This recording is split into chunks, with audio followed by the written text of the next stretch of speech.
Hey everyone, my name is Nigel. Happy holidays and Merry Christmas. This is going to be probably one of my last videos that I do in 2018, and so I thought I would end this year of making videos with giving you some of my suggestions on inexpensive video gear, or I guess alternative options to the more expensive video gear that's out there. Because I know my channel kind of focuses on a lot of like lower budget cameras, but sometimes I don't talk about a lot of the other gear that goes in to making videos. Now, one thing I really do want to make clear is that I'll spend a lot of money on something that's a really good product if I feel like it's actually worth the money. But most of the time, if I can avoid spending thousands of dollars on a piece of gear where I could spend a couple $100s and get a similar result, I'll usually try to take the less expensive route when it comes to stuff that I think I can work around.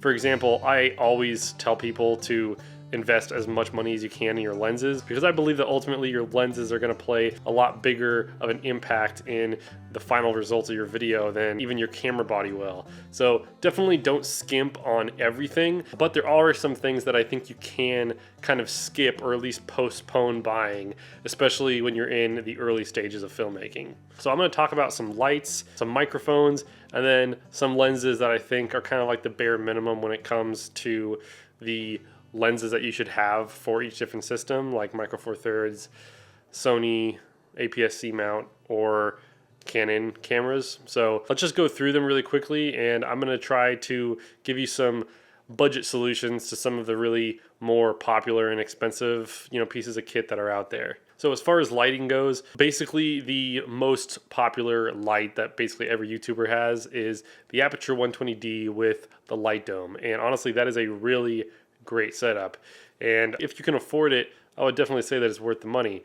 But I know that a lot of people can't afford the $700 price tag for the light, let alone the other $150 or something like that for the light dome.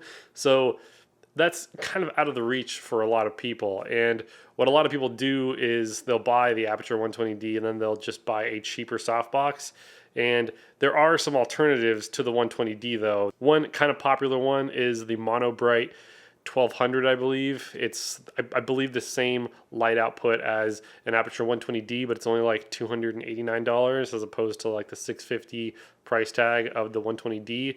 But if you want to go even cheaper, this one isn't as bright, I don't believe, but it's called the Godox SL60. And that one is a studio light. It has a Bowens mount, so you could put a cheaper softbox onto it, and it could probably get the job done and, help you light your YouTube videos a lot better, or even like, paid gigs.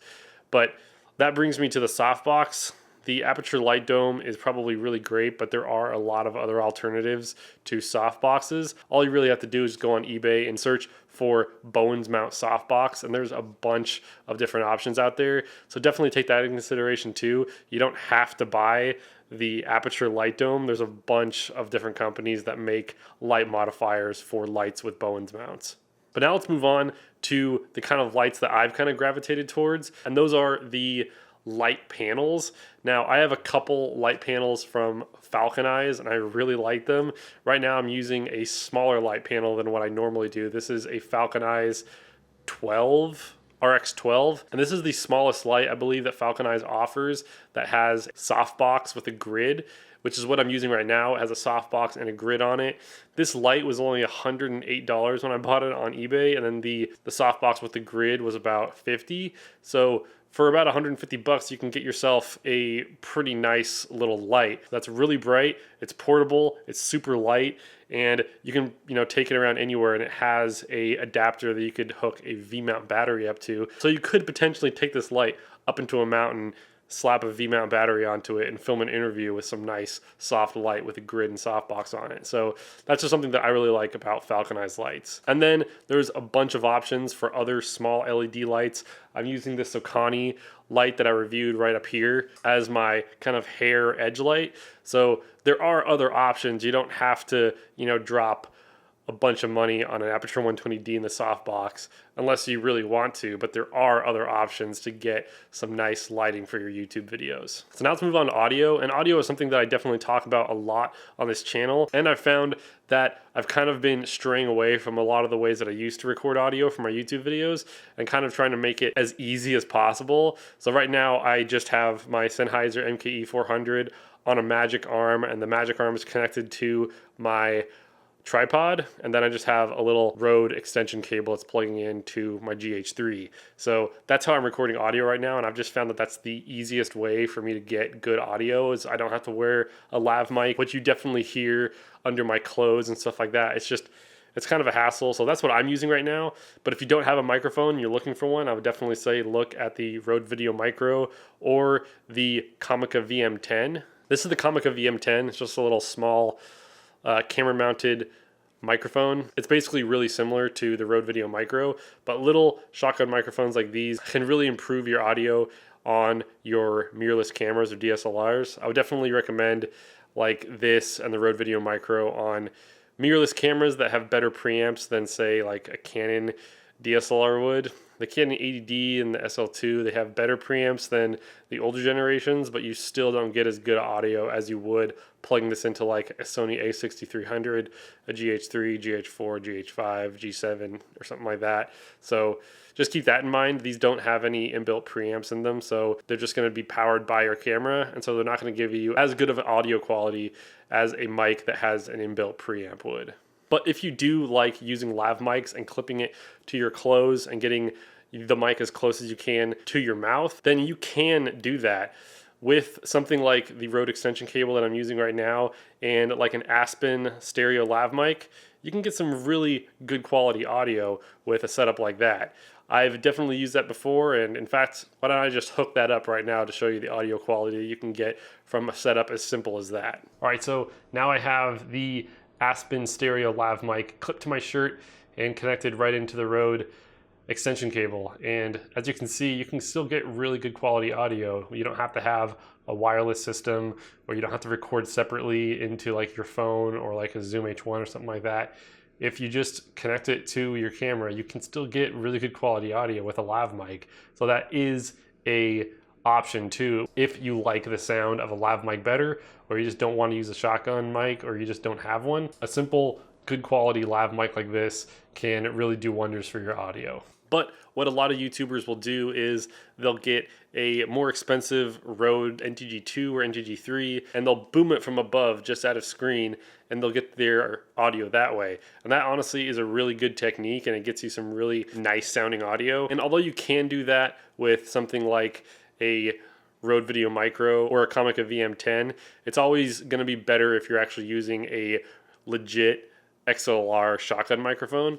So if you want to save a little bit of money and still get some really good quality audio, the Audio-Technica AT875R, I believe, that one is really good. It does need to be powered, so you will need a XLR preamp, or you'll need to record it into like a Zoom H4n or something like that. But I know a few people who use that mic and it sounds really good. So if you do want to save a little bit of money, you could go that route. Or if you want to spend a little bit more, there's one by Azden that I'll link in the description that's also really good. If you want to save some money, go for the Audio-Technica or the Azden. All right, so last but not least, let's talk about lenses. I'm just going to go through kind of like the bare minimum of like the kind of lenses that I would go with for each of these different systems. Now these are all going to be lenses that have autofocus capabilities. There are a bunch of other lenses that you could get with manual focus, but what I've found is that a lot of people like having a lens that has the autofocus capabilities, even if they're not going to use it in video, because what I've learned is that a lot of people actually like to use the app, and some people do like using, continuous autofocus, at least on, the Sony and Canon cameras. I personally don't use it on my GH3 because my GH3's autofocus sucks, but I know a lot of people do like to use these, so I'm going to just list off a 3-lens kit for both, Micro Four Thirds, Sony APS-c, and Canon APS-c. These are just like the lenses that I would go with. My wife just called me. Okay, sounds good. I'm just filming a video, but I should be done in a little bit. So yeah, these 3-lens kits are going to be ones that have autofocus capabilities. And with each of these kits, they're going to be 3 lenses. It's going to be a wide angle, a mid, and then a telephoto or like a portrait lens. Now keep in mind, I know that there are cheaper options than the lenses that I'm going to be talking about, but I'm just talking about what I would get personally if I had to get a kit for each of these different camera systems, because I don't like to skimp on my lenses if I don't absolutely have to. Again, I'm just talking about lenses with autofocus and the lenses that I would go with. So for Panasonic or just Micro Four Thirds in general, I would go with the Panasonic 14mm f2.5. I love that lens, great wide angle lens, 28mm field of view when you think about full frame terms. And I would go with the 20mm f1.7, super sharp lens. Basically everyone that owns it loves it because it's so sharp and it's a really good deal. It's only like $250 to $300. Really great lens that gives you a 40mm equivalent. That's my mid. That's great for interviews.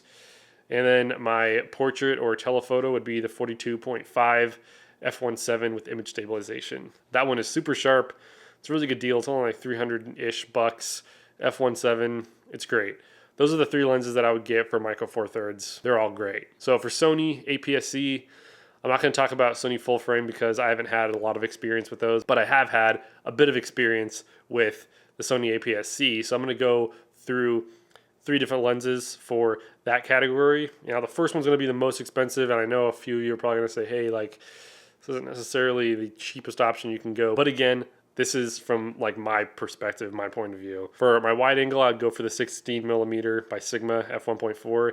That one's great. It's a great vlogging lens. It's great for doing YouTube stuff like this. That one is just awesome. And I've used it on the Micro Four Thirds and on the Sony, and it's great. That one does run about $350 to $400 though. So that is going to be pretty expensive. For my mid, it will be the Sony 35mm with the optical image stabilization, the f1.8. That one's pretty good. And then my portrait or like the telephoto one would be the Sony 50mm. I know a lot of people have said that that one doesn't have the best autofocus, but when it comes to just like image quality, I think it actually looks pretty good. So those are the 3 lenses that I would choose for the Sony APS-c system. And for Canon, it's a little bit different because I have to add in a zoom lens for this one because Canon doesn't really have a prime lens that's like super wide for the APS-c, unless you're talking about the Sigma 18 to 35, which that one, honestly, you can find that for around $500, and all these lenses all together, I think, would be under that. I think so. If you can find the Sigma for around $500 to $600, I would say go for the Sigma and just call it a day. But if you want to try to save some money, you can usually find these 3 lenses for pretty cheap. The Canon 10 to 18 is a great wide angle lens with image stabilization. It is only like an f4.5, I think, to 5.6. That one's good. It's just not very good in low light. For my mid, it would be a 24mm f2.8, and that one I think is a 38mm when you take the crop into consideration. And then the 50mm f1.8, super sharp. Everyone knows that lens. And you could probably get all 3 of these lenses for under $400, under $500 maybe. So those are the 3 that I would go with if I was on a budget and I wanted to get some lenses for Canon APS-c like the 80D or the SL2. But honestly, I would just go with the Sigma 18 to 35. Find it used on eBay for around $550 to $600. That's definitely the best choice when it comes to Canon APS-c. You are going to hear the motor if you're trying to use the dual pixel autofocus. You will hear that motor if you have the mic super close to the lens. But if you're doing something like this for YouTube, just get the mic off the camera, put it on a magic arm, connect it to your tripod, and just call it a day. So yeah, those are the lenses that I would suggest for each of those different camera systems. And that pretty much wraps it up. Thank you so much for watching. I hope you all have a great Christmas and just a great holiday season with the New Year's coming around. I'll have all of the products that I talked about in this video linked in the description below. There's also going to be a bunch of other links to a bunch of other gear that I use and recommend, so definitely go check that out. If you want to start supporting me in 2019, I do have a Patreon as well that you can check out, and I also have a link to my Selfie account where you can check out some of my $5 LUTs. And I've also recently opened a Teespring account with some t-shirts for sale there. So if you want to support me at all in 2019, those are 3 great ways to do it. But the easiest way to support me is just to subscribe to my channel, like this video, and check out some of my other videos. Anyways, Thank you so much for watching, and I hope you all enjoy these last days of 2018, and I look forward to seeing you in 2019. I'll see you all later. Bye.